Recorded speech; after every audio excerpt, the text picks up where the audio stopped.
Surprisingly, over 90% of viewers haven't subscribed yet. If you're enjoying the content, hit that subscribe button. It motivates us to keep creating and helps us never miss an upload, and I didn't recognize the number. No name, no thread, just a single image downloading on weak airport Wi-Fi. I almost swiped it away. Spam, some promo.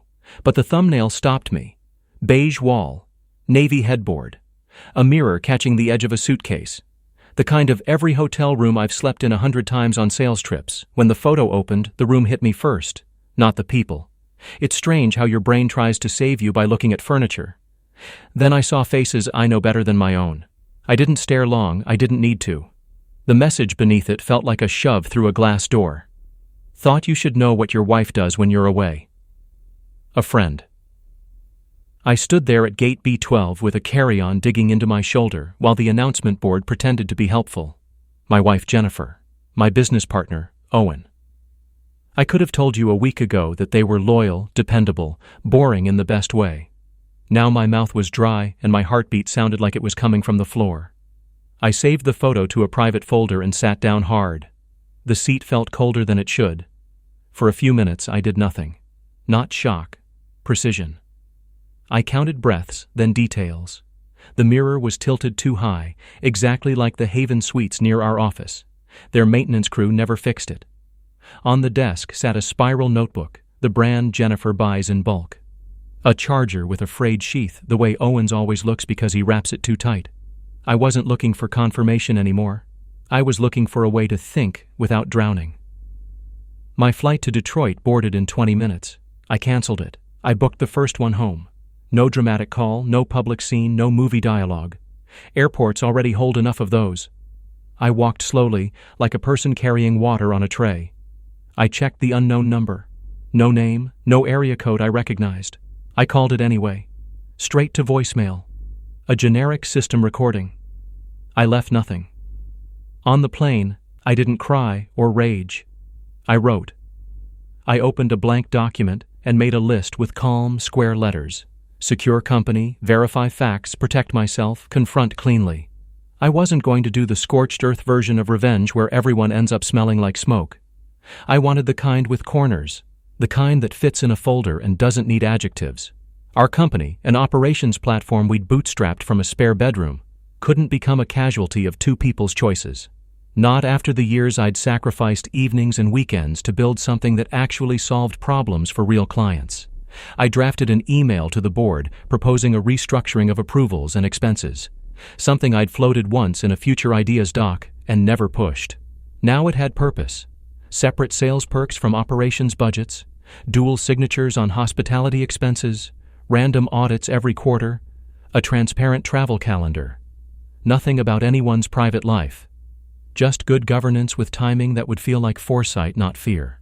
I scheduled it for 8 a.m. with a request for a noon call. Then I opened a second document, titled it Log, and wrote a simple record. Time, number, photo received, flight booked, photo stored with metadata hash. Not a threat. A guardrail. The cab ride from the airport smelled like rain trapped in fabric. I watched my city roll past with its quiet Tuesday night lights and wondered how many windows held stories like mine. Someone sitting still, blinking at a version of their life hadn't warned them about. I pulled into our driveway at 12:41 a.m.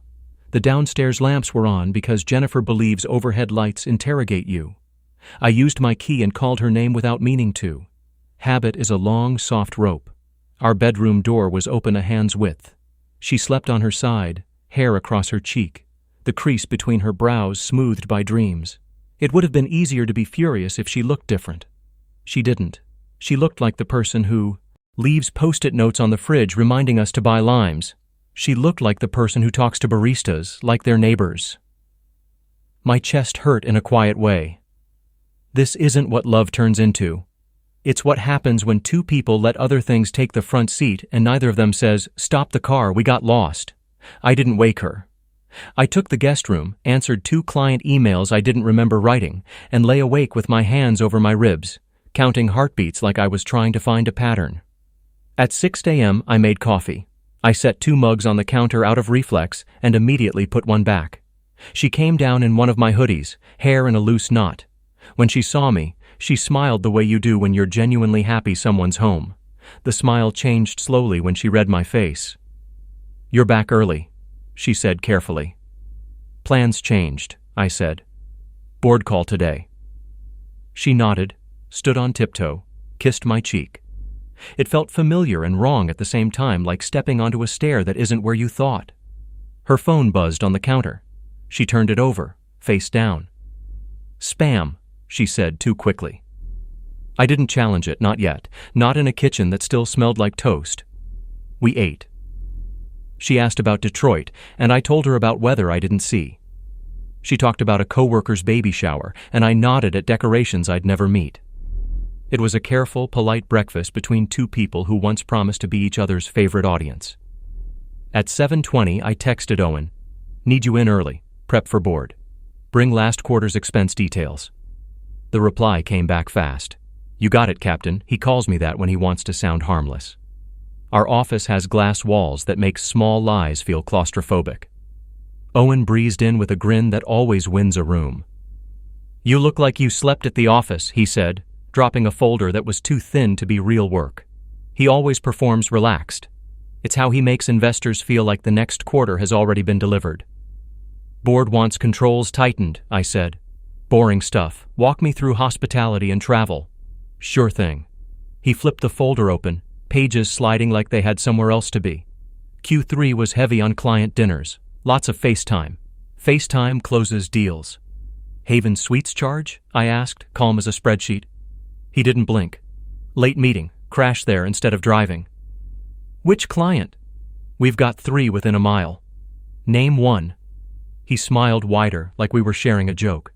"You know how I am with names." "Not with names," I said softly. "With stories." Something passed over his face. Not guilt. Calculation. He set the pages down and leaned back. "What is this, man?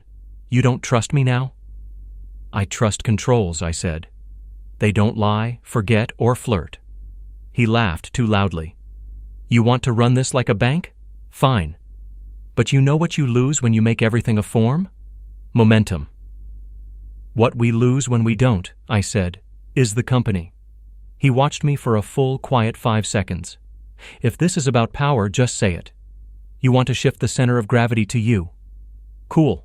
I can play that game better than you think." "It's about gravity," I said, "but not the kind you can charm." He left with a shrug that tried to look like indifference and landed closer to retreat. 10 minutes later, another text from the unknown number slid onto my screen. A second photo. Same room, different angle. The mirror showed the open suitcase. The zipper tab was bent the way Jennifer's always is after she packs in a hurry. I didn't zoom. I saved it with the same neutral file name and put the phone face down like it might bite me. At noon, the board call felt like air conditioning, cool, steady, impersonal. I presented the restructuring like it was the next logical step in our growth. Dual approvals, audit cadence, travel calendar, soft cap on hospitality spend with documented exceptions. Predictable language that makes smart people nod. No names, no gossip, just good practice. They asked why now. I showed a graph of spend creep that was true even if it didn't tell the whole story.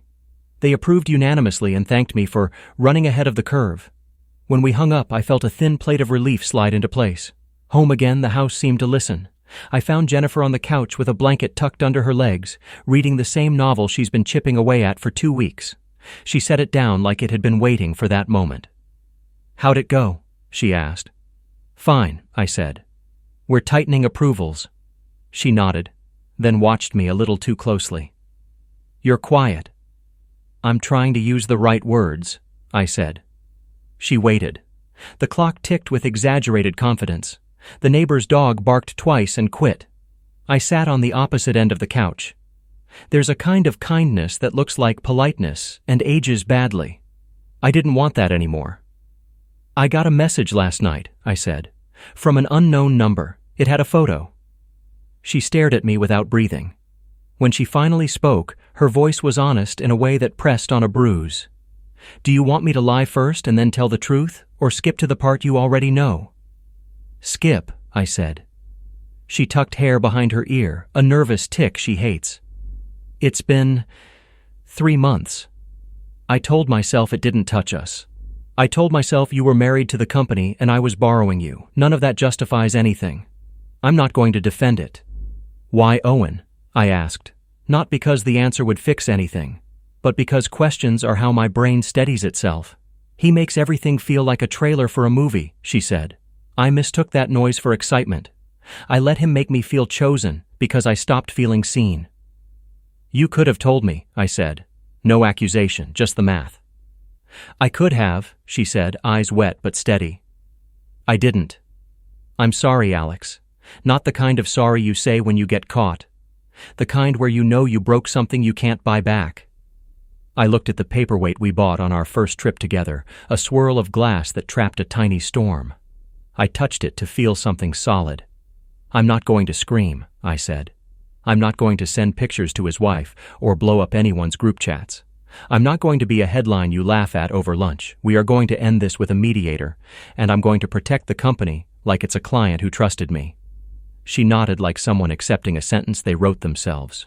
Do you want me to pack a bag tonight? Yes, I said. Stay at your sister's for now. I'll call the mediator we used when we bought the house. I almost added, we'll be civil, but the word felt cheap. Civility is easy, integrity is hard. She stood, swayed, sat back down. I know you'll tell your truth. Please don't turn me into a villain in your story. I don't have to, I said. The facts are boring enough. She cried then, not the dramatic kind that demands attention, the quiet kind you try to hide by looking at your knees. I didn't reach for her. Love doesn't always mean comfort. Sometimes it means leaving space where the truth can sit between you without being pushed away. When she left with a tote bag and that hoodie I never see again, the house exhaled. I walked room to room, turning off lamps, like closing a handful of small books. In the hallway, I paused at our wedding photo, the one with sunlight trying to bless us. I didn't take it down. I didn't owe the past a rewrite. The unknown number texted at 9:03 p.m. One sentence. Don't let him spin it. That was all. At that moment, I realized this friend wasn't looking for drama. They were desperate for the truth to land somewhere safe. Maybe a hotel employee. Maybe someone inside Owen's circle who still believed in the idea of consequences.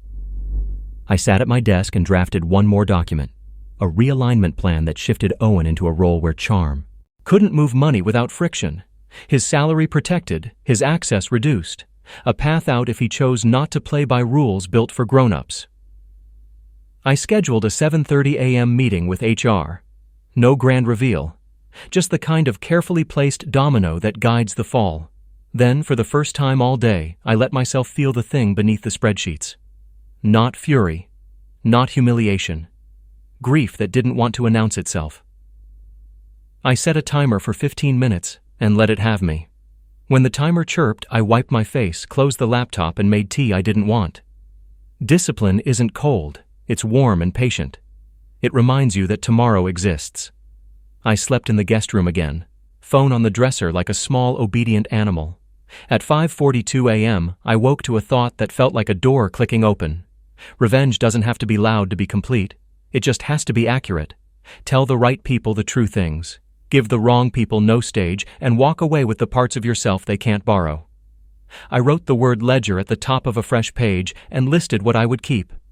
My work, my name, my sleep, my friends who don't need sides, my sense that I can trust myself to do the next right thing even when the last good thing is gone. At 7:29, Owen texted from the parking lot. Here. I watched him fix his hair in the reflection of his window and practice the grin. I felt oddly calm, not the brittle kind that shatters if someone taps it, the kind that knows where its edges are. I stood, straightened my shirt, and walked toward the conference room where glass turns whispers into statements. He looked up, saw my face, and put the grin on anyway. It didn't stick. "Morning, Captain," he said. "Morning," I said, and closed the door. "Let's talk about how this company moves forward." He opened his mouth to tell a story. I held up a hand. For once, he let the silence arrive first. Owen sat across from me, shoulders squared like he thought he was walking into another pitch, not a reckoning. He leaned back, flashed the grin that usually softened rooms, and tapped the folder he'd brought as if it could write its own defense. I didn't mirror his performance. I kept my voice calm because calm unnerves people who are used to winning with noise. We're restructuring, I said. Board approved it yesterday. Dual signatures on client spend, rolling audits, capped hospitality budgets. Travel requires documentation. Destination, purpose, who attended, no exceptions. His grin faltered, just for a beat before he pushed it back into place. That's a lot of red tape. You sure you want to tie us down when momentum's the name of the game? What ties us down, I said evenly, is mistrust. This makes sure neither of us has to carry suspicion. Owen tilted his head, trying to read if I was bluffing, then laughed like I'd cracked a joke. Suspicion? Come on, Alex. We built this company shoulder to shoulder. You're telling me you don't trust me anymore?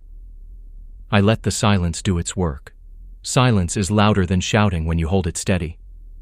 He shifted in his chair. Look, he said, palms up like he was offering peace. If this is about some line item that looked funny, just tell me. We'll fix it. Don't nuke the whole system because of one receipt. It's not about one receipt, I said. It's about ensuring the company outlives any of us. Controls protect everyone. He exhaled through his nose, annoyed. You make it sound like I've been reckless. You've been careless, I said, not raising my voice. And careless gets expensive. That was when his mask cracked. For a second, he looked like a man caught rehearsing his lines after the curtain had already gone up. Then he leaned forward, elbows on the table, voice low. So what's this really about? You suddenly want to play sheriff because you don't like that I close deals in ways you can't? Or is this about Jennifer? Her name hung in the air like smoke. My jaw tightened, but I didn't flinch. We're not here to talk about personal lives, I said, each word deliberate. Right, he said, smirking, because personal lives don't bleed into business, except when they do.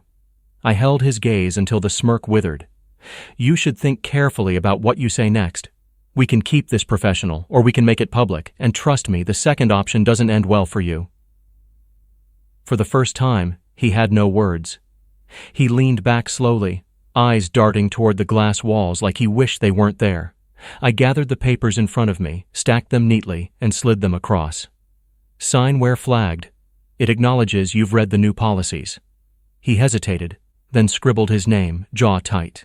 When he shoved the folder back, his hands trembled just enough to notice. I stood, signaling the meeting was over.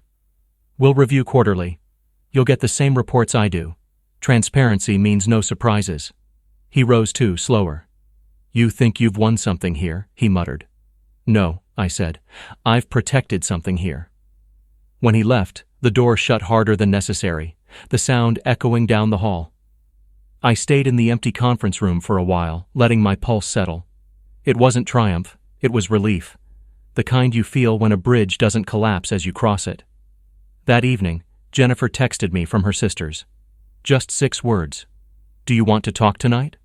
I stared at the screen, weighing everything. Then I replied, tomorrow. Too much on my plate today. The truth was I needed space to decide how this story ended. Did I want scorched earth?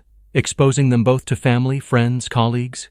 Did I want to drag everyone through the mud until there was no clean ground left? Or did I want something quieter, more deliberate, where justice came not with fireworks, but with the steady sound of doors closing behind me while I walked forward?